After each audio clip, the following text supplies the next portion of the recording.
Hi, this is Mr. Ward, and I'm going to do a third video here on completing the square. In this case, I've got a lead coefficient other than 1 that's not necessarily a negative number. Actually, I'll make this one negative, so it's kind of cuckoo bananas. Let me actually make sure that one works. I'm going to pause for a second. Okay, so I've got 2x squared minus 10x plus 1 equals 7, which I'll demonstrate. If you feel confident that you can figure out how to approach this one, do it.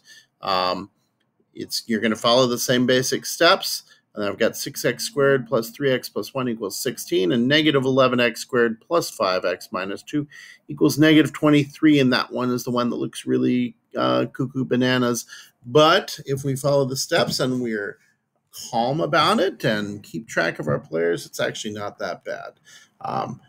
So let's go ahead and start with this one. So our first step is, of course, to isolate the x squared and x terms. So I'm going to do that by getting rid of the constant. So minus 1 on both sides. And then that's going to become a 6 over there. And that becomes a nothing except for the x squared terms. Then my next step, 1b, as I called it, is to get rid of times 2 here, this 2 coefficient. And to do that, I am going to divide everything by 2.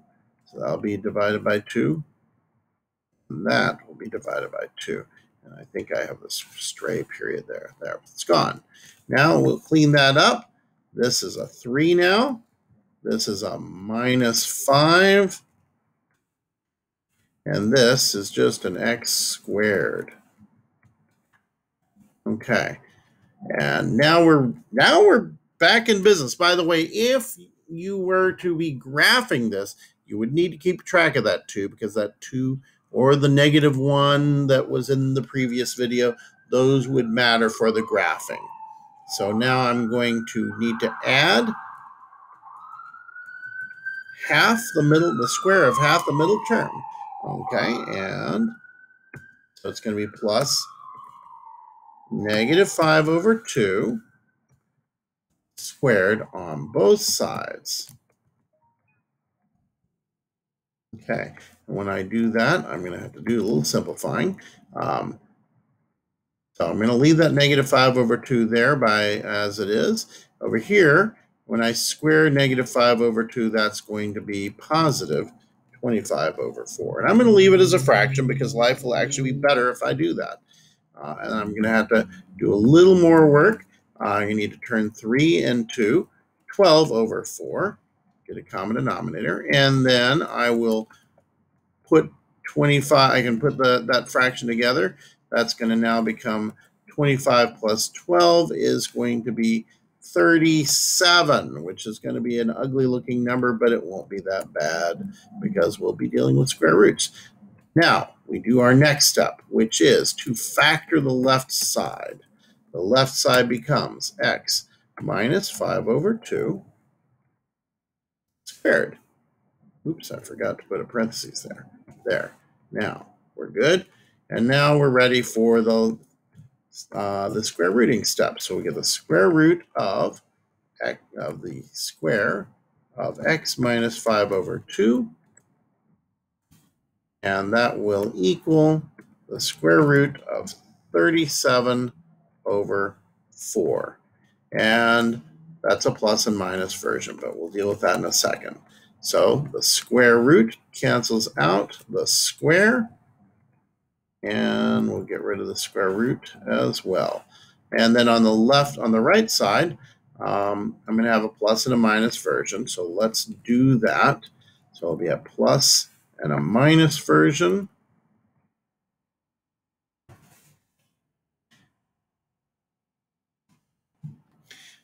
All right, so now we are at this point where we've got x minus 5 halves equals positive square root of 37 over 4 and equals negative square root of 37 over 4. And we're at the point where we need to simplify the radical if we can, and we definitely can, and also solve for x. So I'm going to start by simplifying the radical. So the first thing that you might notice is there's a 4 in the radical, and we can get a square root of 4. Square root of 37 is, it's not going to work. So we're just going to have an irrational number there. But we can turn that 4 into 2 times 2. And of course, the square root is taking half the factors. That's what it really means. And so we'll pull a 2 out of this radical, and it's going to be underneath as a denominator of 2. And we'll be doing the same thing here. Oops. Here. We'll do this here, and we'll do this here. So it'll be plus or minus root 37 over 2. And now we're going to get rid of minus 5 halves by adding 5 halves to both sides. So we'll have 5 over 2 here, and that cancels the minus 5 over 2 over here. And we'll get rid of we'll add 5 halves over here, so that makes that nothing. And we'll add 5 halves over here. And once again, we have the same denominator, so we can actually merge things. So up here, I'll merge this as 5 plus square root of 37 all over 2. And this will be 5 minus the square root of 37 all over 2. And those are our exact answers for this.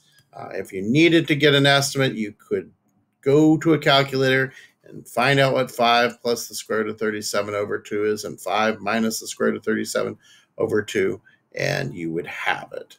And there it would be. So the next, I'm going to pause my work for a second to turn some things off. And now it's your turn. So you should try the techniques that I used with 6x squared plus 3x plus 1 equals 16. So you should pause the video and see what you can do. Do this on paper. Don't do this in your head, please. I recommend doing this on paper, and I recommend using fractions, because fractions will be your friend in this case. And fractions of decimals will actually obscure things in here. So fractions will help. All right, so assuming you paused, I'll go ahead and start solving it. My first step is to isolate the x squared and the x coefficient by subtracting 1 from both sides. I want to get that constant term out of there, so that becomes a 15 on the right and a nothing but x stuff and x squared stuff on the left. Now my next step is to get rid of this lead coefficient of 6. I don't like it. It bothers me. Make it go away. So I'm going to divide that by 6. I divide this by 6. And I'll divide this by 6. Okay. Now we simplify. Well, 6 over 6 is 1, so I can just make that go away. 3 over 6 will be 1 over 2. And 15 over 6, we can reduce that, and it's a good idea to do so. I can factor a 3 out of both of those, so that'll be a 2, and that'll be a 5. So 5 over 2. Now we're at the step where I'm going to get half of my x coefficient, square that, and add that to both sides. So we'll take half of 1/2, so plus 1/2. Okay. And one way to say half of 1/2 is say 1/2 times 1/2, and we'll square that. Okay, and I'll tidy that up in a second. And we need to add that to both sides. So let's do that. So 1/2 of 1/2 is 1/4. I'll leave that here as 1/4. And then on the right side, I'm going to go ahead and square that. That'll be 1 over 16. Okay, and I need to tidy it up on the right side. So 5 halves and 1/16 don't have the same denominator. So I'll multiply 5 halves times 8 over 8. So I can get a common denominator, because 16 will be a common denominator. So that numerator will be a 40.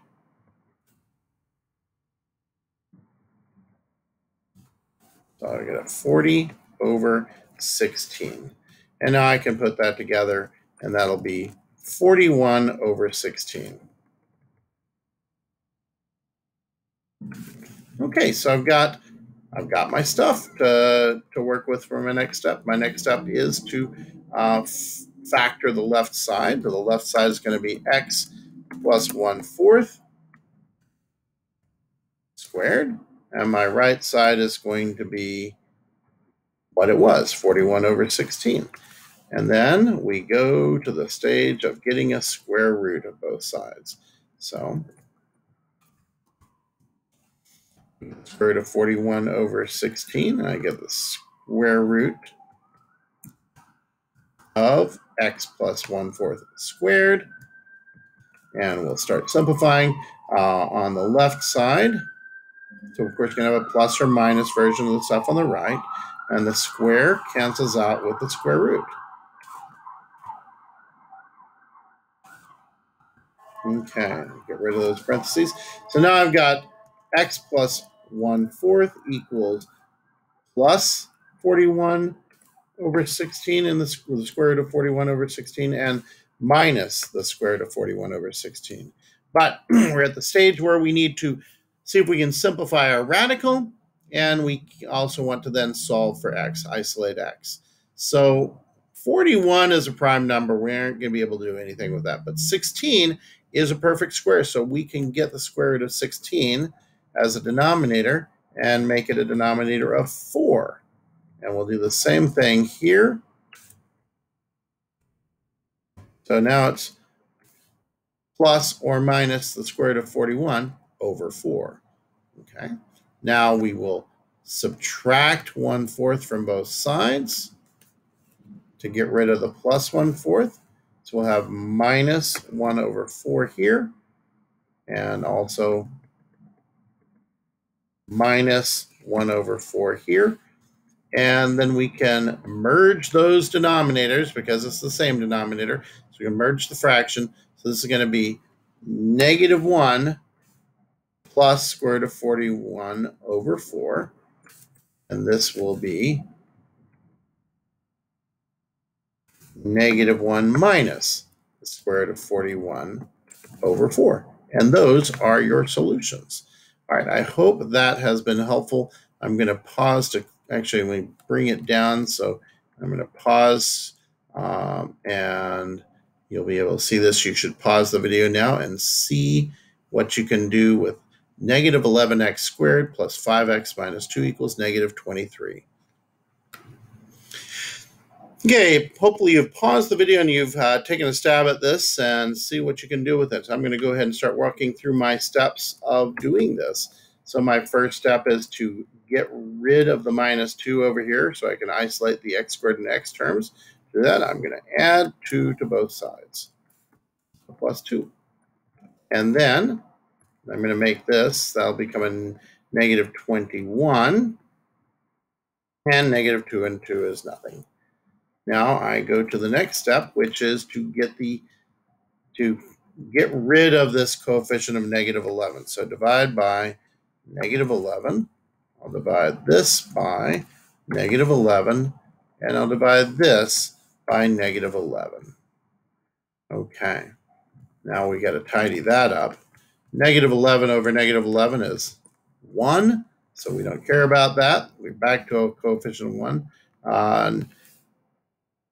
5 over negative 11 is negative 5/11ths, and negative 21 over negative 11 is just 21 over 11. All right, that looks pretty ugly, but it's not that bad. So let's start doing this. So our next step is to add the square of half of our x coefficient. Let's do that. So half, I'm going to say negative 5/11ths times 1/2 squared. Oops, wrong button. Squared. There we go. And now we need to do the same thing on the right side. Cool, we've done that. Now let's tidy it up because that's a mess.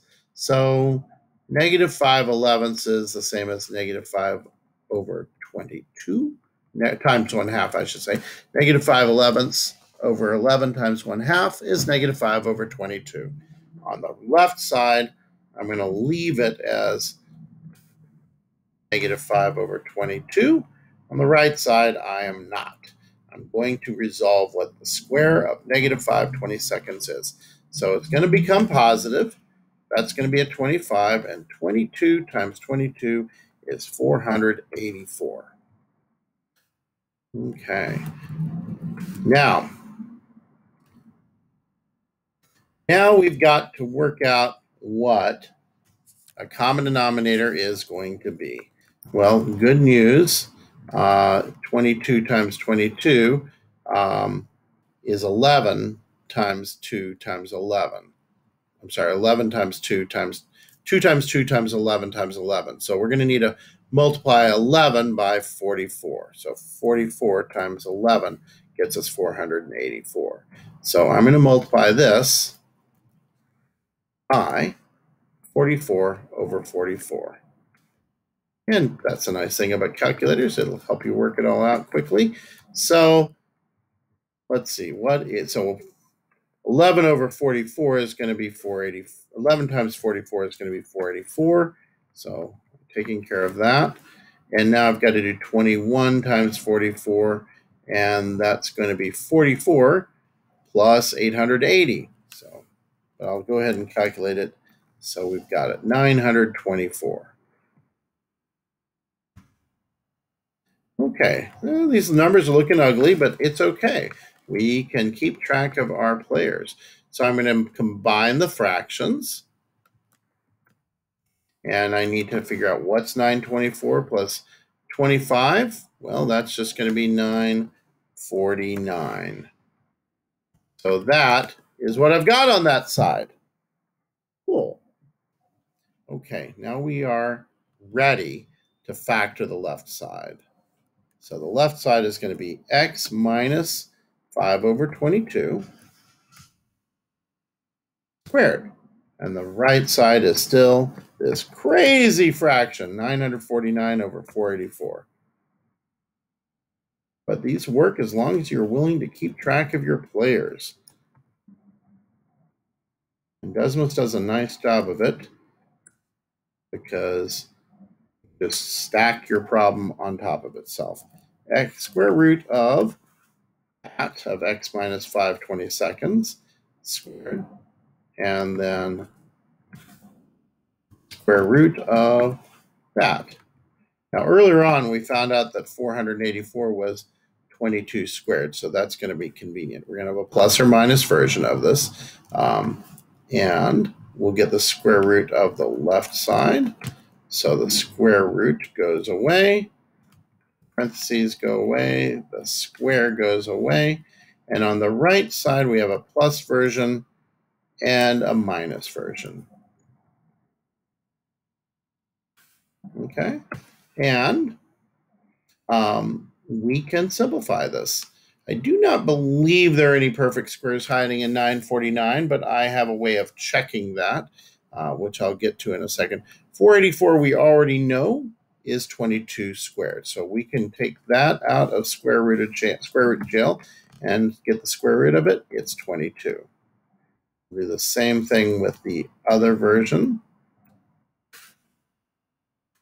Okay, so now it's the square root of 949 over 22, positive, and also minus the square root of 949 over 22.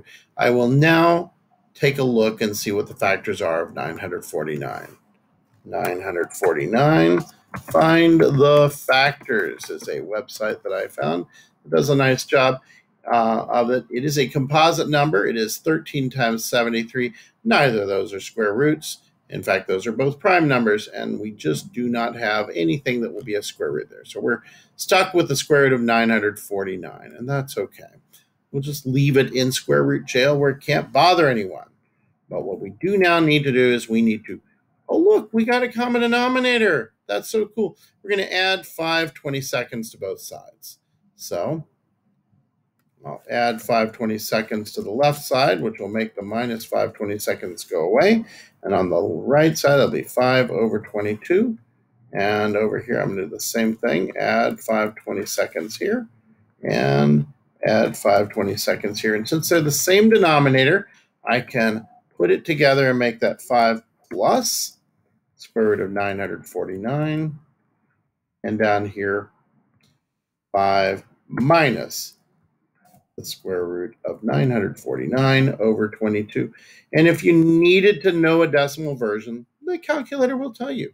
All right, that's a good place for us to stop. I hope that was helpful. I do not anticipate giving you anything that's quite as scary and hairy as that on the testing out, but you can handle it.